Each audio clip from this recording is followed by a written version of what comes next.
Changer de vie, que ce soit de métier ou de style de vie, est une décision profonde, une envie parfois sourde, parfois urgente, qui se manifeste chez beaucoup d'entre nous, mais qui devient particulièrement délicate à aborder lorsque l'on franchit le cap des 40 ans. Et ce n'est pas uniquement une question de fatigue ou de capacité physique.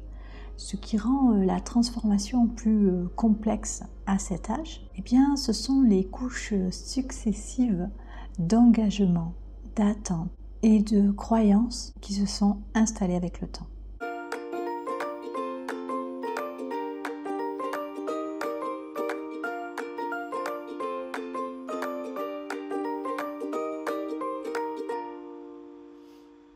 À 20 ans ou à 25 ans, on change de voie avec une certaine légèreté. On se cherche, on expérimente, on recommence. Si on se plante, si son business ne fonctionne pas, si on se retrouve sans un sou, on peut généralement compter sur ses parents pour aider à remonter la pente. Mais à 40 ans, tout semble plus lourd. On ne prend plus de décisions uniquement pour soi. On doit composer avec des responsabilités, avec des engagements, avec des personnes à qui l'on tient et aussi avec ce qu'on a déjà construit. Alors pourquoi est-ce plus difficile après 40 ans? Parce que nos choix, ils impactent plus de monde. Changer de vie à 40 ans, ce n'est plus simplement une aventure individuelle. C'est un mouvement qui peut affecter un conjoint, qui peut affecter des enfants, une stabilité financière, voire même un équilibre familial. On devient souvent le pilier de quelqu'un. C'est donc une décision qui ne se prend pas sur un coup de tête. En tout cas, pas quand on est en couple, qu'on a des enfants. Il faut prendre en considération leurs désirs, leurs peurs, leurs doutes. Je me souviens lorsque nous avons commencé à discuter de notre changement de mode de vie avec Patrice, nous en avons fait part à notre fils qui avait tout juste 13 ans à l'époque. Pour nous, c'était clair que tout le monde devait être sur la même longueur d'onde. Nous ne voulions pas lui imposer un changement de vie aussi radical, quitter notre maison pour voyager à plein temps partout dans le monde.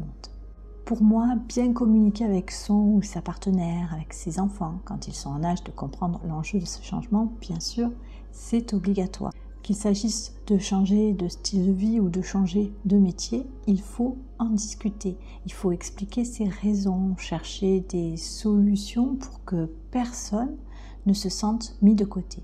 La deuxième chose qui rend cette décision difficile à prendre, c'est parce qu'on a peur de perdre ce que l'on a bâti. Même lorsque ce que l'on vit ne nous épanouit plus, il est très difficile de s'en détacher. Car on y a mis du temps, on y a mis de l'énergie, et parfois on a mis des années entières de notre vie. Abandonner ce que l'on connaît, ce pourquoi on a sacrifié des soirées, des week-ends ou des rêves, c'est reconnaître que l'on n'est plus en phase avec ce que l'on a créé. La troisième chose, parce que le conditionnement social est plus pesant. Le regard des autres change à partir d'un certain âge. On entend souvent des phrases comme « tu ne vas pas tout remettre en question maintenant, à ton âge, il faudrait plutôt sécuriser » ou alors « ce n'est pas le moment de prendre des risques ». Et à force de les entendre, on finit par les intégrer soi-même jusqu'à oublier ce que l'on veut vraiment. La quatrième chose, c'est la comparaison qui peut nous décourager. On voit des jeunes entrepreneurs, des créateurs de contenu de 22 ans, des développeurs autodidactes qui réussissent à grande vitesse et l'on se dit que l'on a peut-être manqué le coche, que l'on est en retard ou bien que l'on est trop vieux pour ces choses-là. Mais ce sentiment-là, aussi réel qu'il soit, ce n'est pas une vérité. Je vais te partager 3 clés concrètes pour changer de vie après 40 ans sans tout risquer. La première clé, c'est commencer à coter en douceur. Il n'est pas nécessaire ni recommandé de tout abandonner du jour au lendemain. La transition elle peut se faire de manière progressive et c'est même souvent préférable. Il peut s'agir de suivre une formation le soir, même si ce n'est que pendant 1 heure. Ce qui compte, c'est la régularité. On peut aussi tester une activité en freelance sur son temps libre.